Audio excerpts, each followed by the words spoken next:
Hello and welcome to the Gamer Teacher channel. I am David and today I am here after a long pause to tell you about the Xbox One X that was just unveiled at E3 not even a day ago.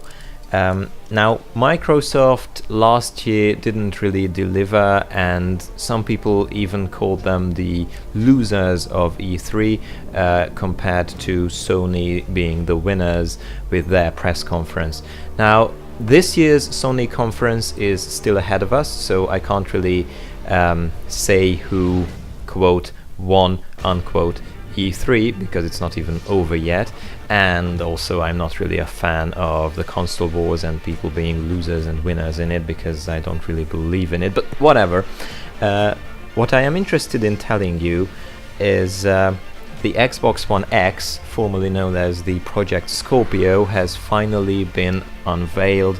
It's here, it's got a release date, we have seen everything, well, mostly everything, and it looks pretty fine actually.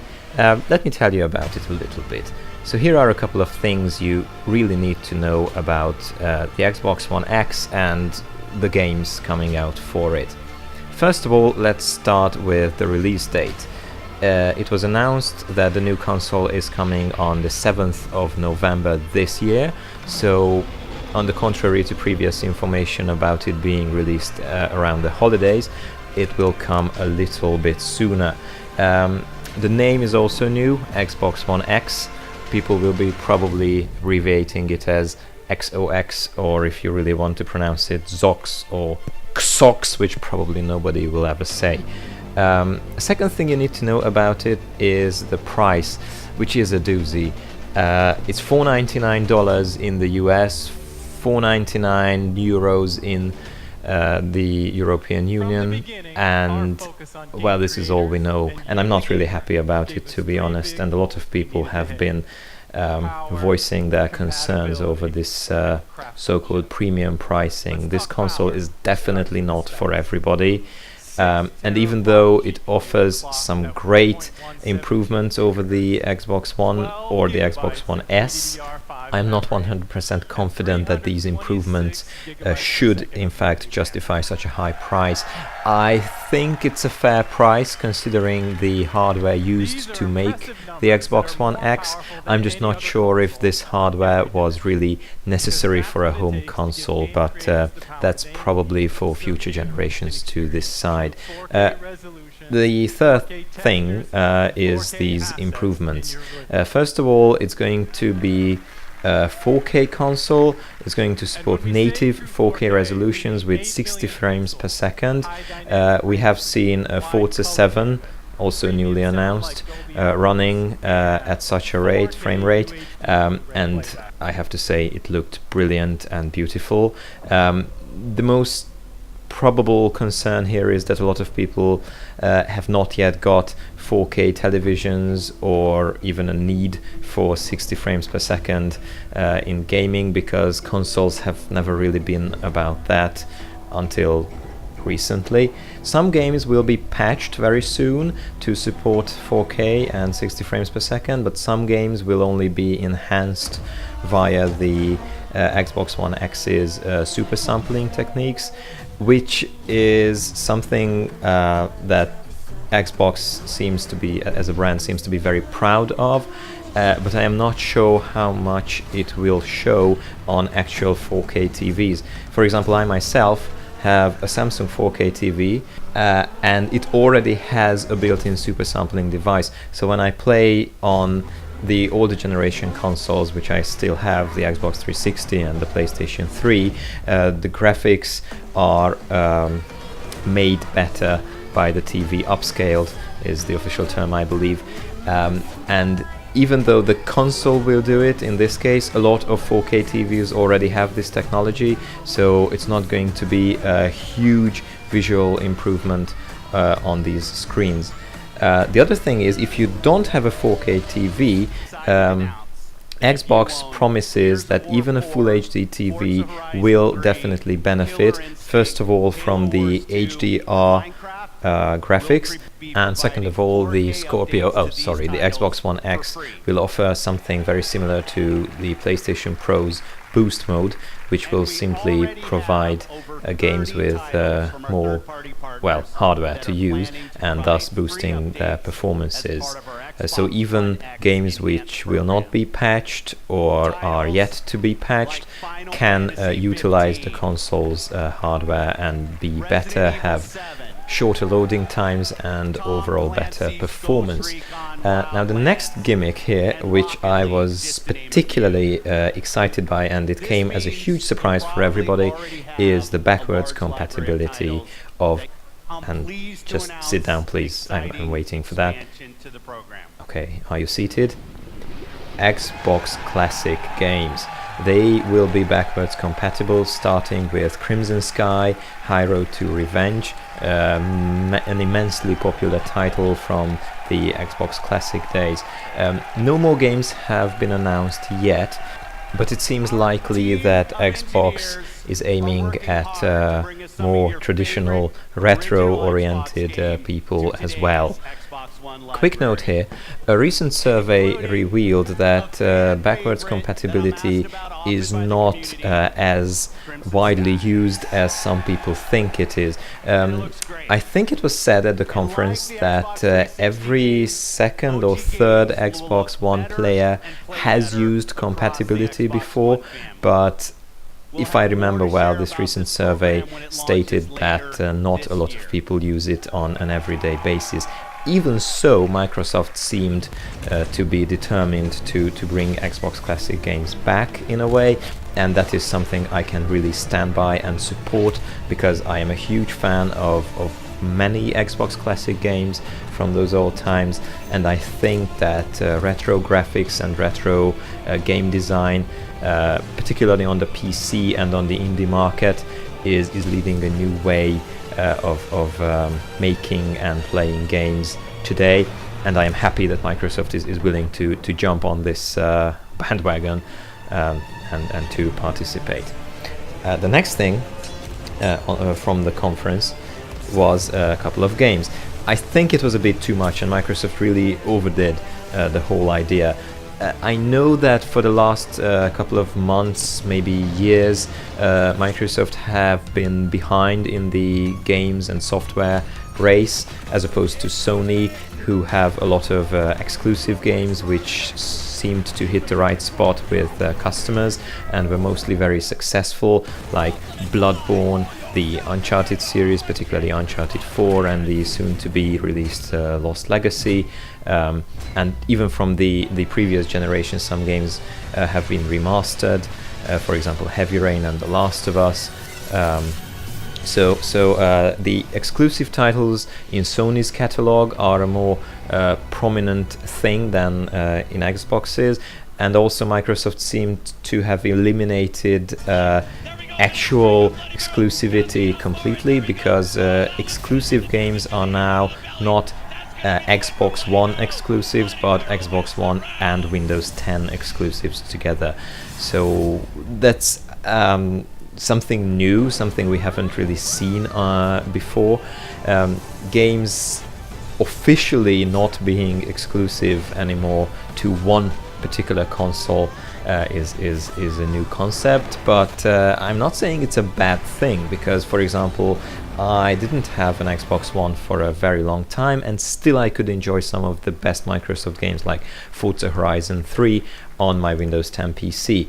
Not with as good graphics as I would have on the Xbox One, because my PC couldn't handle the maximum settings, but still it was a nice touch, and I feel it's a very good way to sort of eliminate at least part of this console war. Is this ironic? Eliminate a part of a war? It might be. Sorry, I got sidetracked. So back to the games. I think Microsoft was trying to make up for lost time and to make up for these shortcomings of the past, trying to provide fans with as many games as possible. And I think that there were just a bit too many indie games and games from lesser known developers on their list. I'm not sure about the numbers, but I think they presented 42 games, 22 of which were Xbox One / Windows 10 exclusives or launch exclusives. That was not really well communicated, but it was clearly indicated between the trailers. But they have announced a couple of huge AAA titles within their roster, which are multi-platform, but still they would run best on the Xbox One X. Sorry, I always want to say Scorpio. It's going to take a long time to readjust. Anyway, one of these titles was Metro Exodus, which is the new Metro title inspired by the novels. And it promises to bring the game to a more open world and also above the surface and not in the tunnels as previous titles did. The second one was Assassin's Creed Origins, which indeed looked brilliant and awesome on the Xbox One X. After that, they showed, for example, PlayerUnknown's Battleground, which is already available as an early access game on Steam, but is going to come on the Xbox One as a console launch exclusive. They also showed a trailer for State of Decay 2 and Minecraft, which is well, I was fairly excited about it. They introduced a new graphics mode called Super Duper Graphics, which didn't really drop the retro aesthetic of the game, but introduced different shaders and lighting effects to it. So it became this interesting crossbit between a modern graphics game and an old school retro style that Minecraft actually is at the moment. And they also announced, and this is huge, full multi-platform play for it, which means that no matter what console or PC or even phone you are on, you are going to be able to play Minecraft cooperatively or with or against others. You know, it's totally up to you.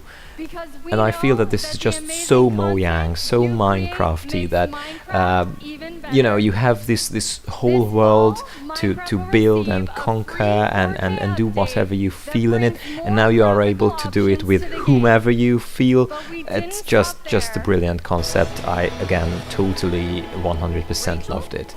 And some other titles I remember, but just off the top of my head, was Life is Strange Before the Storm, which seems to be a prequel to the story. There was also Sea of Thieves, which looked brilliant, and the trailer was funny. It showed actual gameplay. Then we had some indie titles like Super Lucky's Tale. I think it was something longer, but I can't seem to remember it. There was Ashen. Cuphead, also Cuphead, I forgot about that. I have been waiting for that game for a very long time now, and it finally got a release date on September the 29th. I am super excited about it. Some other lesser known titles include Tacoma, Code Vein, The Artful Escape, Last Night, Black Desert, the Darwin Project, that looked very fun. There was also a Dragon Ball game, which looked like a sort of Street Fighter-esque fighting game, and also something called Deep Rock Galactic, which looked like I don't know, a first-person version of Sony's Helldivers. These are not my words. I heard them somewhere. I can't remember where. And sort of hidden between indie titles, a trailer featuring Terry Crews announced something about Crackdown 3, no release date yet. And there was also a bigger segment on Shadow of War and Ori and the... Sorry, not the Blind Forest. It's going to be a sequel, Ori and the Will-o'-the-Wisp, which looked gorgeous. And finally, last but not least, the show ended with something called Anthem, and that's definitely not God Save the Queen. It's a game by BioWare, makers of Mass Effect and the Dragon Age series and Jade Empire and, you know, everything people love these days, including me. Sorry, I'm kind of out of breath. back to Anthem. It looks like a beautiful, huge, lush open world game full of exploration and exosuits, explosions. It's probably some kind of post-apocalyptic alien planet, but I am not sure about that. Nothing solid has been confirmed, but we did see actual gameplay from it, and it looked just enormous. Lush and enormous, these are the two words that come to my mind. It was set in this huge jungle with jetpacks. I mean, the people in exosuits flying around with jetpacks, so it wasn't even walking or anything. The game was so big that you actually have to fly in it to get to the place you want to. And the combat looked super fun. These exosuits looked, and I think it was also said that they are customizable. You can choose your own color and design, and there are different classes. Like there was one tank-like, I think it was called the Titan, presented with a mortar mounted on its back, and there was another one which was a more light, little bit complex version. I think it was called the Hunter. I'm not sure about that. These exosuits were referred to as javelins, so this game has their own vocabularistics. It just seems to be another one of BioWare's great stories, and after the blunder of Mass Effect Andromeda, I really hope that they are going to put their soul into it, because people really need this. And this is where the conference closed, and oh my god, look at that. It's been almost 18 minutes talking about it, just trying to summarize what happened, and it's already almost 18 minutes. This, I think, characterizes very well how huge and how long the Microsoft event was. And as I said, it definitely had its ups, but also it was something a little bit too much, and that's a mistake I am not willing to repeat. So on that note, I have been the Gamer Teacher.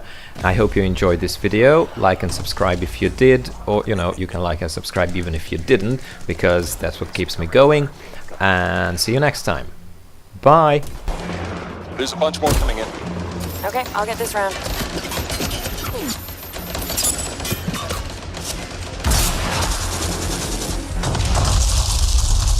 Thanks. Oh, come on. Be something good. Oh, yes! Jerry's wrap. Oh, nice.